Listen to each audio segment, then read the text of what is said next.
got an absolutely amazing guest here. He's been on before. We speak to him, twice a year or something. David Kurten, he's the leader of the Heritage Party and a man that I admire because he stands up for what he believes in. And, I first met you during the COVID days, didn't I?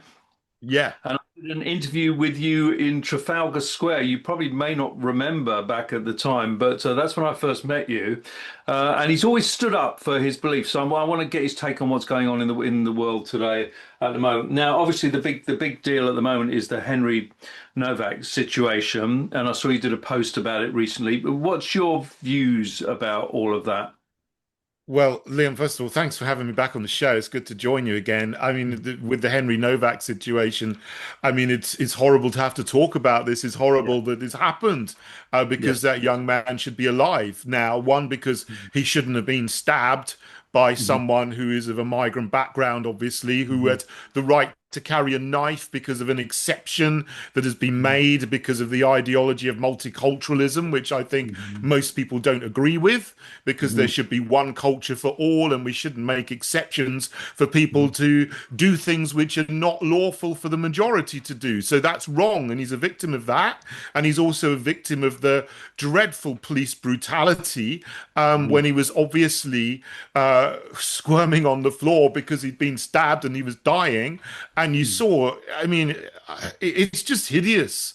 Mhm. There's policemen who showed, not no compassion, but were Yeah. just basically bullying the guy, bullying him, handcuffing him, pushing him, Mhm. dragging him when he's been stabbed and he's dying. I mean, it's just hideous. It Yeah. shouldn't happen anywhere in the Mhm. world. But you certainly don't expect this kind of thing to be happening in England, the No. United Kingdom. But the police that are supposed to be protecting us have done Mhm. this. And I mean, like you, I mean, I'm sorry for being emotional about this, but it's just hideous. And I think Yeah. everybody feels the same way. I mean, this is not something that you can turn your eyes away from. It's you just want this to never have happened and to never happen again. Absolutely. I agree with absolutely everything there. I think for me was the absolute lack of humanity Yeah. from the police. So, to have your last dying moments being handcuffed, I mean, it's barbaric, isn't it? Yeah, it is. You know. Absolutely. And this again, as I said on a sort of short video I made about it, I didn't want to say too much and be political about it, but Yeah. this is the kind of mindset that the police are indoctrinated into now. I Mhm. mean, I think that there are some psychopaths who become police because they Yeah. can, practice their psychopathy. But even if you're not, you are trained to think in this way of diversity, equality, Mhm. inclusion, which actually is basically anti-white racism, where you Yeah. assume that someone who is white has been racist, is bad, and therefore they are the perpetrator no matter what, which is exactly what the police did in this situation. They said, oh, Mhm. he's brown, so he's the victim. He's white, so he's the Mhm. perpetrator. We're going to treat the white person with brutality Mhm. until, even when it was obvious that he was the one who had been stabbed. And, Yeah. this is wrong. What are your viewpoints now of the police? Because obviously my uh, upset with the police, goes back to COVID Mm, and all of yeah. that experience that you will have had and I will have had over COVID when I saw how they sort of raced in, hitting people with truncheons at some of those rallies. Where have they gone wrong with this? Because it seems to me that, I used to sort of support the police, years ago. And now I just have such a disregard for them because they're political, because they're so political. Yeah, I'm exactly the same as you. I mean, I was brought up to Mhm. respect Yes. the police, the Hmm. judges, the royal family, the MPs, the lords, Hmm. your bank Hmm. manager, even your Yeah. teachers. I was brought up to respect authority figures because they Hmm. were there, because they deserved it, and they had some element of nobility about them. But I'm Hmm. exactly the same as you. I mean, my attitudes to the police started changing during the COVID era, where Yeah. I saw them treating ordinary, everyday, innocent people who were just minding their own business Hmm. with brutality. And I Yes. thought, what on earth is going on here? And I remember the day well. I think you were there as well. Yes. I think it Yeah. was something like the 19th of September, 2020, which is the first Yeah. time I saw police coming in, batons Mhm. drawn, hitting people Yeah. in the crowd over the head who were, completely innocent. And they were picking Absolutely. on women as well, picking on Yes. women to wind up the men. So they had an excuse to have a bigger fight, arrest Mhm. more people. If they'd have just stood back, there would have Mhm. been no problem whatsoever. The Absolutely. police created the problems. They Mhm. created the tension in the situation. And I'd never seen that before. No. So it was a massive shock to me to see that with my own two eyes and be there. And they've just seemingly got worse and worse and worse over Yes. the 6 years since COVID. So they're going in the wrong direction. And I know there Mhm. are some individuals in the Yes. police who are good people. I know Yeah. some individual good people, but institutionally, they Mhm. are going in the wrong direction. They are actually now, almost a force which is against the public. It's like they are agents of the state imposing brutality and tyranny on ordinary people, which is the exact opposite of what they're supposed to be. Yeah, absolutely. I totally agree. I remember being in Hyde Park during the COVID thing, and I saw a policeman literally just battens a woman who was sitting on the ground quite Mm. peacefully in the stomach. I mean, it was just dreadful. And I think if you weren't there, you wouldn't believe that the kind of actions that the police were doing. It was very violent, wasn't it? It was very aggressive. Very, very, very Yeah. aggressive. And you've got these riot police, the Yeah. TSC, Yes. Territorial Support Group, and they are even worse than the ordinary police who wear the helmets. They're bad enough, but Yeah. the TSG must be where they put all the psychopaths and sociopaths, and they seem to enjoy it. Yeah. They're champing at the bit for a fight, for some Yes. violence. There's something wrong in the head with those people, and you appreciate you need a unit to deal with real hardcore Yes. criminals, but they Yes. shouldn't be released on ordinary people who are Yeah. just going about their business. Or some people are protesting. They're Mhm. making political protests because that's allowed. When the government does something wrong, the people should stand up and say, this is wrong, and you are allowed to gather, especially in Hyde Park and Mhm. Trafalgar Square and Parliament Square. Those are the places where people gather to protest. And it was in those places that the police released their violence on people, Mhm. which is absolutely totalitarian and brutal. This shouldn't be happening in England. No, I totally agree. And obviously there were protesters in Southampton Yes. after the event, and there was some sort of aggression in the streets, and we're not condoning that or anything like that. But it's really interesting that somebody who throws a bin, which doesn't even hit a policeman, is then literally arrested and in court like 2 days later and sentenced to sort of like 3 years. And it's astonishing that one has lost complete faith in the justice system as well. Exactly. It's the other side of the coin, isn't it? And this Yeah. is, it's extraordinary when Kier Starmer has released thousands of violent criminals and sex offenders because there's too many people in prisons because the prisons are overcrowded. But then Yes. someone who just throws a bin, and I'm not condoning picking No. up a bin, throwing it, causing No. damage, maybe damaging some cars. That's wrong. Yeah. But Yeah. how can they be fast tracked through the courts and then given a sentence which is years long within a few days when the wheels of justice turn very, very, very slowly for almost everybody else? I mean, Yeah. you Well, look clearly at that this is Labour political. councillor. Look at the Labour councillor who got off after Yes. all the things that he was saying. I find it very weird. Um, One of the things I was going to ask you now, changing the subject slightly, the Makefield, the by-election coming up. Now, what are your views about that? Do you think Andy This Burnham's is going to get in? Do you have any candidates standing there on that by-election? No, I did make a video and it decided as the Heritage Party we weren't going to stand. I mean, we did stand in some by-elections for a number of years and Yes. 21, 22, 23, but I sort of decided after that there was no point in standing in the by-elections because they tend to become a massive circus with huge Yes. numbers of candidates, many, many more candidates than normal. I think in Mm. this by-election, there's 14 candidates standing, whereas normally there'd be five or six. So Yeah. it's just a waste of resources to do this Yeah. when, our resources are better used in other areas for other elections, scheduled elections coming up next year, for example. But so I don't have a horse in the race in this Mm. Makefield by-election. I mean, it shouldn't really be happening. It's No. pure opportunism by Andy Yeah. Burnham, isn't it? Him wanting to Yes. get back into Parliament so that he Yes. can challenge Kier Starmer and possibly become the Prime Minister. So he wants Mm. to elevate himself. That's what this is all about. Yes. He's got a good chance of winning, but Yes. he's pretty awful. Yeah. I mean, he's playing the strategy of trying not to be scrutinized. So he's just doing photo ops. You see him jogging around and Yeah. doing all these ridiculous things. But then Yeah. I saw the first time he was actually interviewed was this weekend. He was on Newsnight and he was interviewed by Victoria Derbyshire. And I'm Yeah. no fan of her. I think she's No. awful.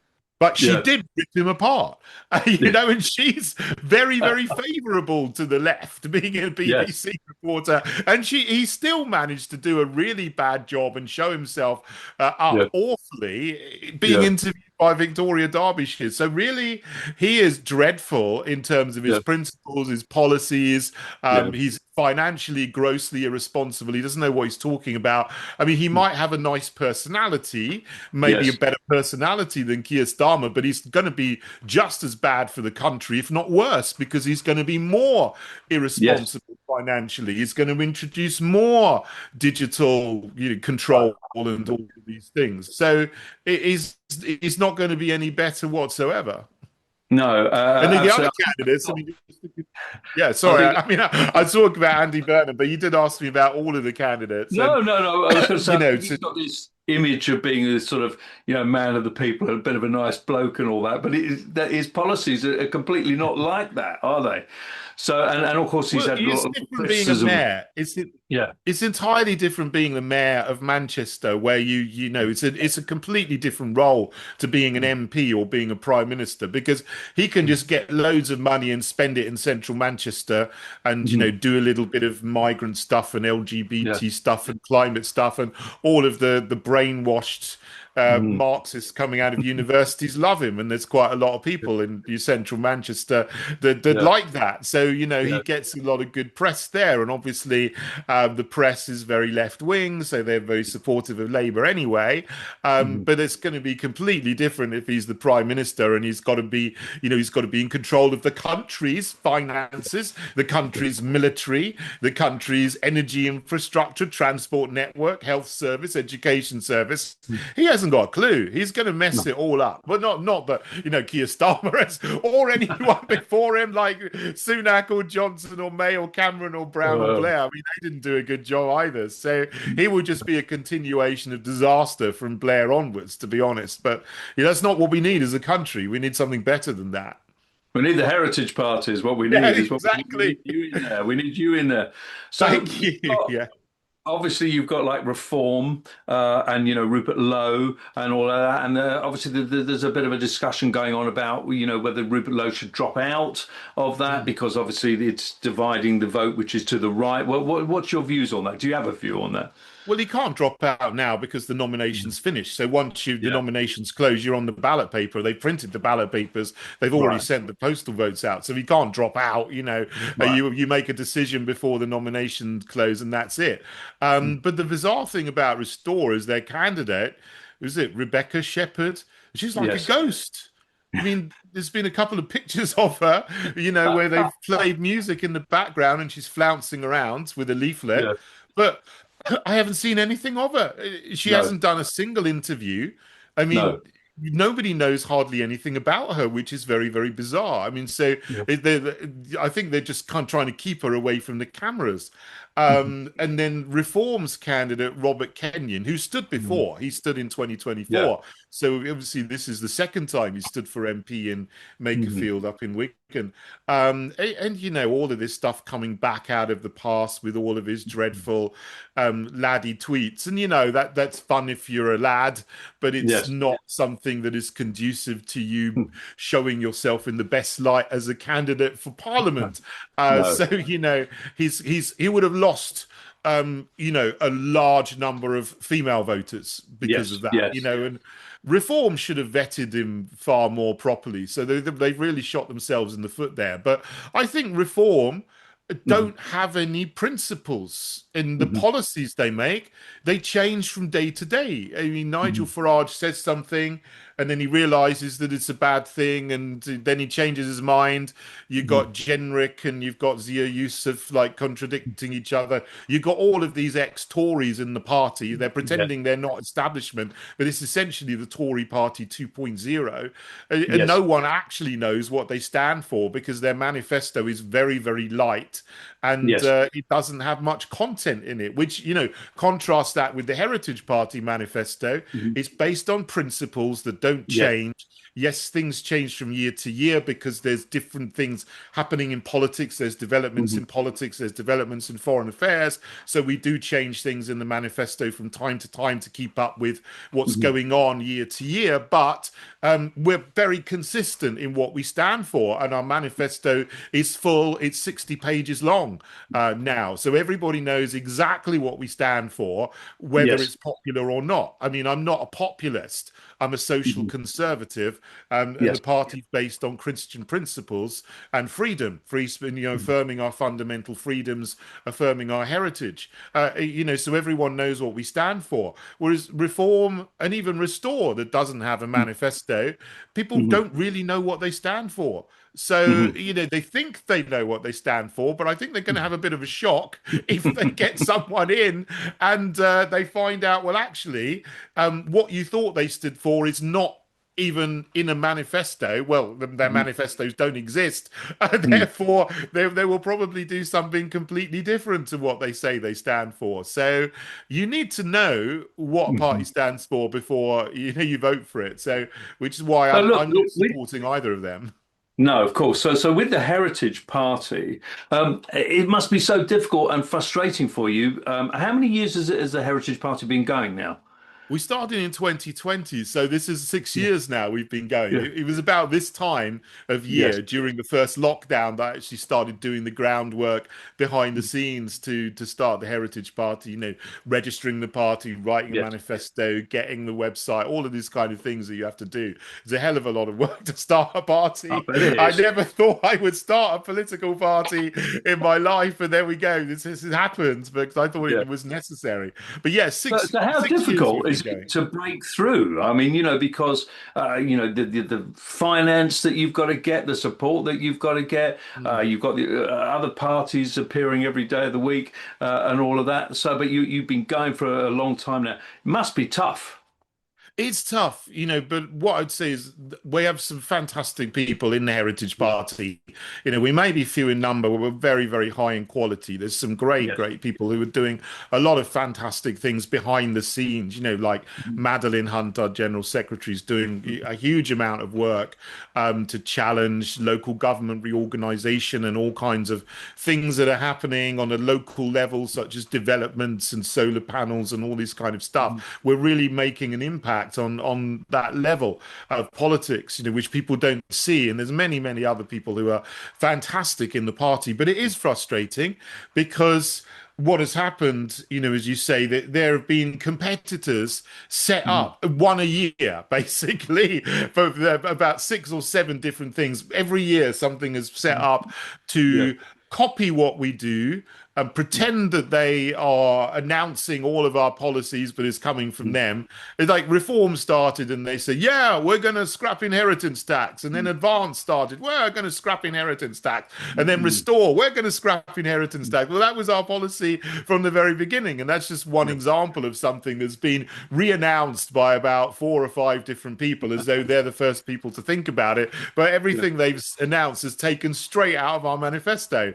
And then some of them come and then and they go, like Reclaim has come and Yeah. gone, Homeland has come and gone, Advance has come and gone. And, Yes. and it's like, well, why did you bother?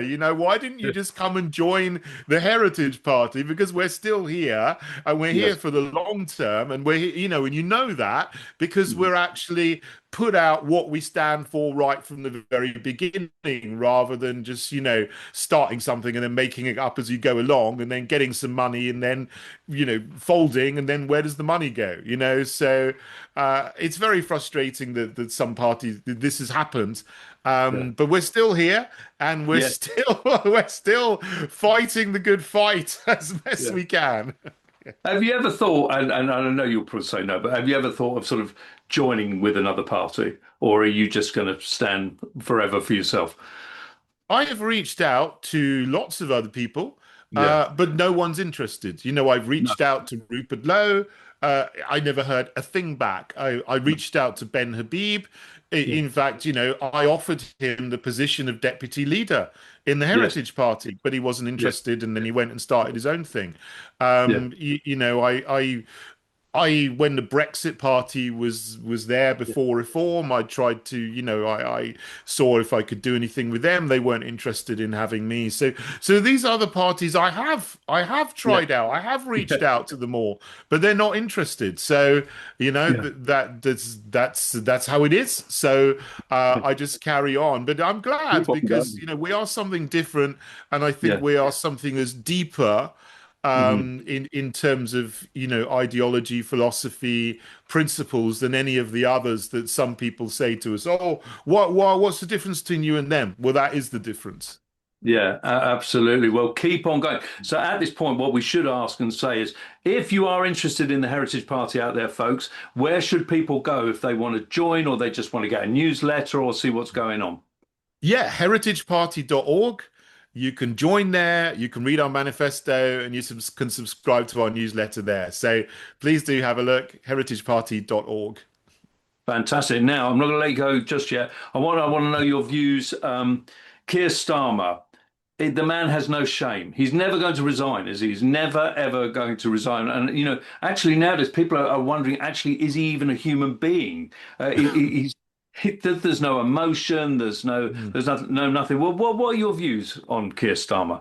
Something missing there, isn't he? I think Yes, he's there probably a is. sociopath that doesn't have any Yes. normal feelings. Like he wants Yeah. status, obviously. He Yeah. wants, well, I don't know why, because he doesn't seem Yeah. to feel anything with the job. Mhm. Yeah, like you say, he just seems completely robotic. Like Yes. there's no soul there. I mean, there must be Mhm. somewhere, but Yeah. I don't know where it's gone. It's very hidden, and there's something else there which is quite nasty in its place. But he's not going to go by his own volition. I don't think he's got the sort of emotional capacity to realize that Mhm. people think he should go. He probably thinks, oh, I won the last election with a landslide, when he actually won it by default because Yeah. people roundly rejected the Conservatives, quite rightly. So Yeah. Labour's vote didn't increase, but the votes of the other parties decreased, so they got in by default. But he probably thinks that he's wonderful. He probably thinks that it's all because of him that they've got this wonderful majority and that he's going to be able to turn it round, because the whole parties always go down in the midterm, but by the election time, when it comes around in 2029, we'll be back up and win the next election. I think that's genuinely what he thinks. And the Yeah. thing is, he's also connected to the global set, the Davos set, and you can just live a fantasy life there, where you're in Westminster sometimes, and if you're at that level, you have a whale of a time. You go to the G20 summit, the G7 summit, the NATO summit, the World Economic Forum, the climate summit, the COP27 or whatever it is. Mhm. Every year there's like 6, 7, 8, 9 global summits you go to, and he probably gets really affirmed by all of those people. Mhm. This like global set, and he probably thinks that he's the bee's knees, because he mixes with all of these people, and it's Yeah. completely out of touch with Yes. normal British people, and he has no idea of how badly people have been affected by his policies because he doesn't feel the effects of that himself. So Absolutely. that's where he is, I think. Do you have any hope for the future? I mean, we've got another 2 to 3 years of this government. Where are we going to be at the end of that time? I mean, digital ID, trying to get all of that in, which I know that you're an opponent of, and all that. I mean, it's just getting worse and worse, and I feel people are losing hope in this country at the moment. This it's never too late. It's never too Right. late to turn things around. I mean, you can look at Yeah. Spain. They were, conquered for 800 years, but the reconquistadores took back Spain after 800 years, Yeah. So however bad things are, it's never ever too late to turn things around. But obviously, I don't want it to get to that situation.